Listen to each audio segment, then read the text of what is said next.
scan this. Sovi is here. Let's level up. Price discrimination sounds tricky, but this one is fast. We just identify what the term means, match it to the choices, and lock the answer. Price discrimination means one firm sells the same product at different prices to different consumers. So we should search for a choice describing price differences across buyers, not across products or inputs. That immediately knocks out the labor and capital choices because those describe production costs, not selling prices.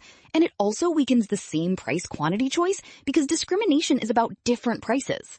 So the only statement that matches the definition is option A, where the same product is sold to different consumers at different prices.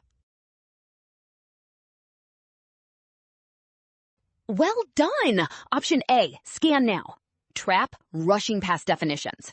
Rule, trust the given term and check each choice against it carefully.